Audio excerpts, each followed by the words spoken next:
Wait, wait, hold on.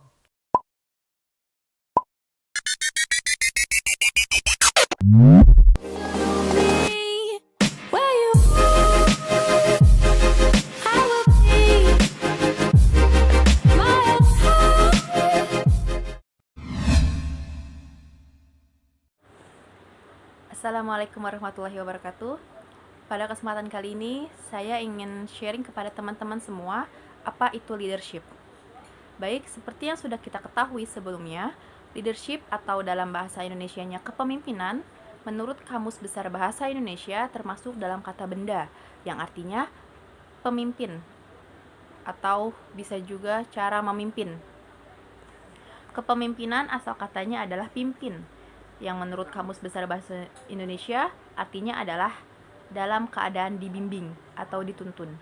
Sedangkan pengertian pemimpin menurut Suradinata dalam bukunya yang berjudul Psikologi Kepegawaian dan Peranan Pimpinan dalam Motivasi Kerja adalah orang yang memimpin kelompok 2 orang atau lebih baik organisasi maupun keluarga.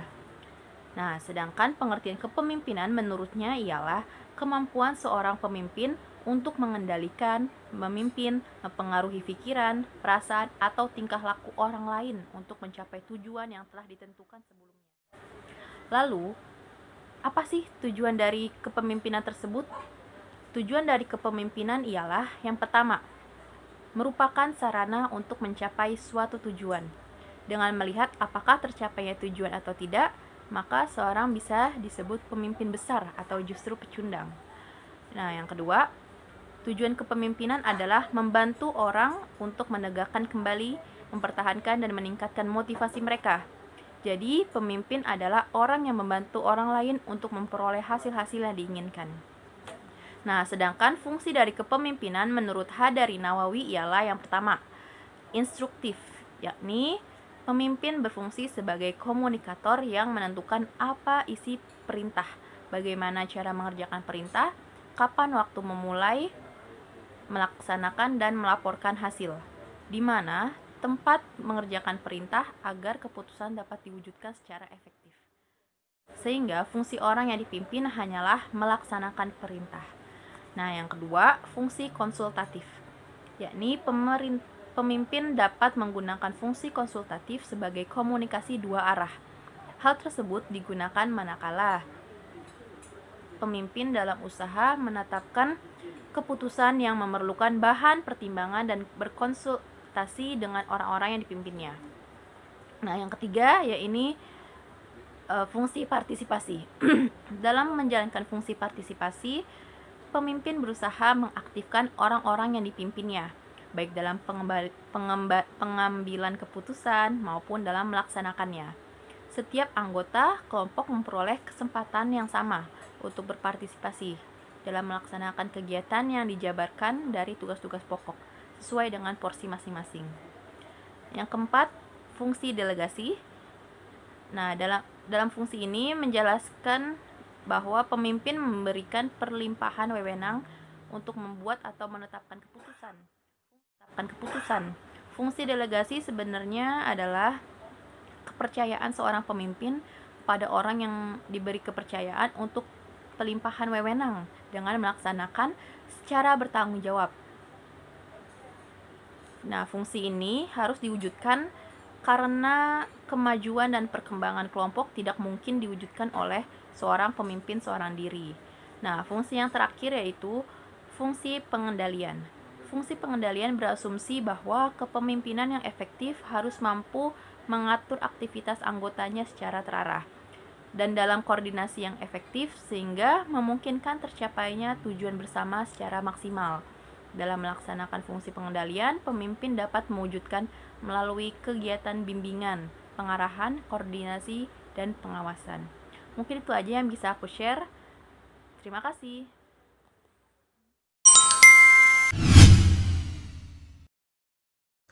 Halo, assalamualaikum. Di sini saya akan menjelaskan ciri-ciri orang yang mempunyai jiwa kepemimpinan dan cara menjadi pemimpin yang baik. Oke, saya akan mulai dengan orang-orang yang mempunyai jiwa kepemimpinan. Biasanya orang-orang yang mempunyai jiwa kepemimpinan mempunyai, yaitu 1. Bersikap jelas dan tegas. Dimulai dari ciri fisik yang bisa dilihat dari perilaku terlebih dahulu. Setiap orang bisa menjadi pemimpin yang sebenarnya dapat diketahui dari cara yang berlaku atau bertindak. Perilaku yang pertamanya adalah jelas. Artinya, orang yang bersangkutan selalu memberi kejelasan dalam setiap perilakunya di kondisi apapun. Kejelasan perilaku tersebut berkaitan erat dengan sikapnya, terutama dalam menghadapi atau menyelesaikan masalah tertentu yang memang membutuhkan kejelasan bersikap. Dengan begitu, masalah bisa segera dicarikan solusinya. Perilaku kedua ciri seorang pemimpin yaitu tegas. Artinya, seorang pemimpin harus tegas dalam menghadapi semua situasi dan kondisi yang ada. Perlu diingat bahwa tegas berarti bukan keras. Tegas tidak hanya ditunjukkan dengan perbuatan dan omongan yang keras, namun ketegasan bisa dilihat dari perilakunya dalam menghadapi dan memutuskan masalah yang ada. Kedua, mempunyai target yang jelas. Inilah ciri seorang pemimpin berikutnya yang perlu kamu ketahui. Lalu bisa menjelaskannya dalam perbuatan nyata. Target yang dimaksud adalah berkaitan dengan langkah-langkah kerja yang akan dicapai. Hal itu dikarenakan bekerja tetap harus memiliki target, baik secara individu ataupun kelompok atau tim. Begitu juga saat bekerja di kantor ataupun perusahaan tertentu. Anda perlu membuktikan pada atasan dan rekan kerja lainnya mempunyai target pekerjaan. Target tersebut berupa daftar yang berisi apa saja yang harus dicapai dalam kurun waktu yang sudah ditentukan. Yang ketiga adalah bertanggung jawab. Sekarang kita akan mengetahui ciri seorang pemimpin dari karakter atau sifatnya. Dimulai dari sifat bertanggung jawab, di mana sikap dan sifat ini mutlak dimiliki oleh para pemimpin di mana saja dan kapan saja. Bukan hanya berlaku di dunia kerja saja, tetapi juga dalam kehidupan sehari-hari di mana setiap orang dituntut untuk bisa bertanggung jawab atas apa saja yang dibuatnya. Mulai dari perbuatan yang kecil sepele hingga besar. Mereka yang berani bertanggung jawab pasti bisa menerima semua resiko yang dihadapi, baik positif maupun negatif, enak maupun sakit. Yang keempat adalah menunjukkan mampu berdisiplin. Disiplin merupakan salah satu elemen yang penting untuk menggapai sukses. Jadi setiap orang yang ingin sukses sudah seharusnya mampu berdisiplin. Disiplin apa saja, terutama waktu. Lebih spesifiknya yaitu time management atau mengatur waktu dalam melakukan berbagai aktivitas yang diinginkan. Tidak sedikit orang tertunda kesuksesannya hanya karena kurang mampu disiplin waktu. Akhirnya pekerjaan jadi terbengkalai dan hasilnya tidak memuaskan. Oleh karena itu, kami ingin menjadi sosok pemimpin yang sukses di hadapan banyak orang. Yang terakhir adalah kerja keras dan pantang menyerah. Kedua sifat tersebut saling berkaitan alias tidak bisa dipisahkan. Kerja keras bisa diartikan sebagai bekerja atau berusaha semaksimal mungkin untuk mencapai target ataupun yang sudah ditetapkan. Kerja keras semakin berkualitas jika diingini dengan kerja cerdas. Jadi pekerjaan yang dilakukan tidak asal bekerja dan berusaha semaksimal mungkin,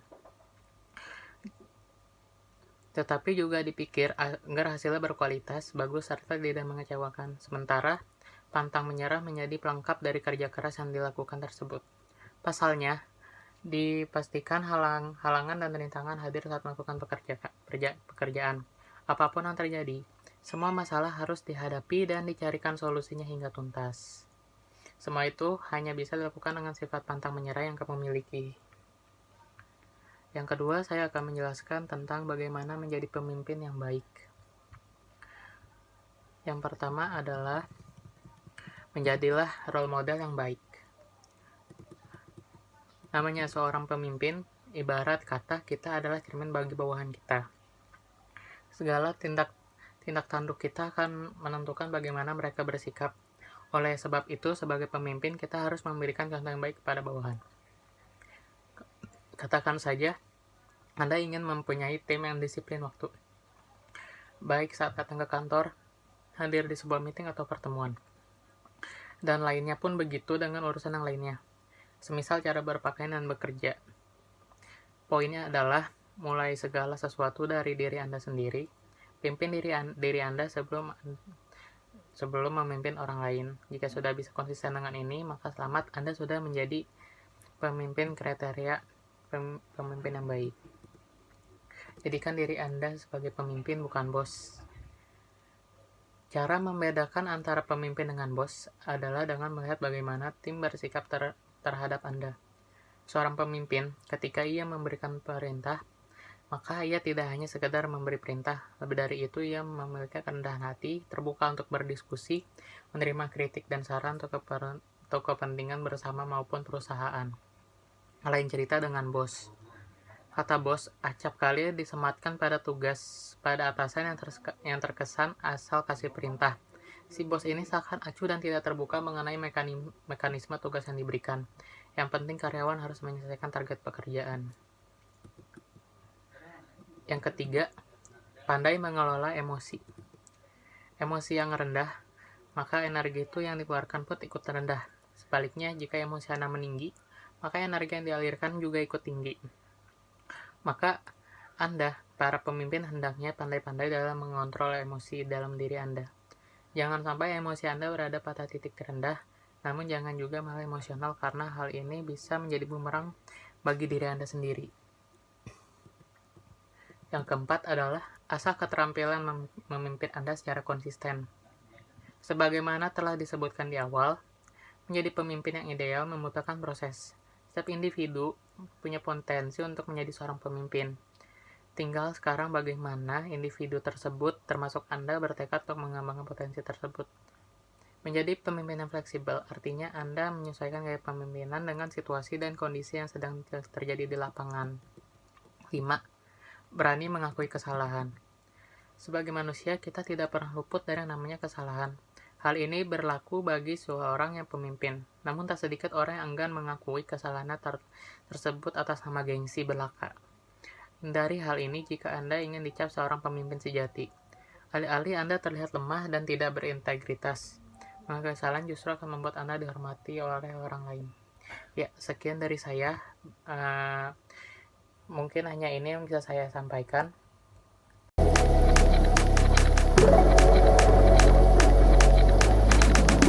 Assalamualaikum warahmatullahi wabarakatuh. Di video ini saya akan menyampaikan 5 pemimpin wanita yang berpengaruh bagi Indonesia.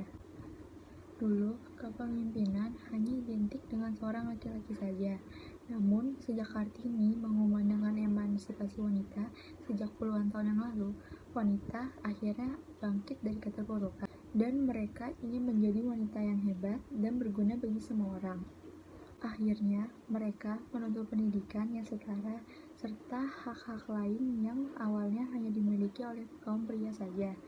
Di Indonesia yang modern, peran wanita memang tidak begitu besar, namun apa yang telah dia lakukan sedikit banyak telah mempengaruhi negeri ini menjadi yang lebih baik. Dan 5 pemimpin wanita itu adalah: yang pertama, pastinya tidak jauh-jauh dari presiden kita, ialah Megawati Soekarno Putri. Dia adalah seorang presiden wanita pertama di Indonesia. Beliau terpilih menjadi Presiden Republik Indonesia setelah MPR mengadakan sidang istimewa pada tahun 2001. Megawati Soekarno Putri dapat melakukan berbagai langkah pembaruan yang sebagian besar dilakukan di bidang ekonomi dan bidang politik. Salah satu contohnya adalah untuk mengatasi korupsi, dibentuk Komisi Pemberantasan Korupsi atau biasa disebut KPK. Wanita berpengaruh di Indonesia kedua adalah Tri Risma Harini. Ialah wali kota di Surabaya, yang sering dikenal dengan Bu Risma. Wanita berusia 54 tahun ini merupakan wanita paling fenomenal yang membuat kota Surabaya menjadi kota yang bersih, baik secara birokrasi maupun secara fisik. Bu Risma banyak sekali membangun taman-taman dan memperbaiki sistem lalu lintas di kota paling padat di Jawa Timur itu. Satu prestasi paling hebat yang pernah dia lakukan ialah berhasil membubarkan lokalisasi terbesar di Surabaya bahkan Asia Tenggara, yaitu Doli. Bu Risma sekuat tenaga dan mengalami banyak ancaman berhasil membuat lokalisasi paling besar itu ditutup. Ia ingin warga Surabaya, terutama generasi muda, terhindar dari lokasi mengerikan itu.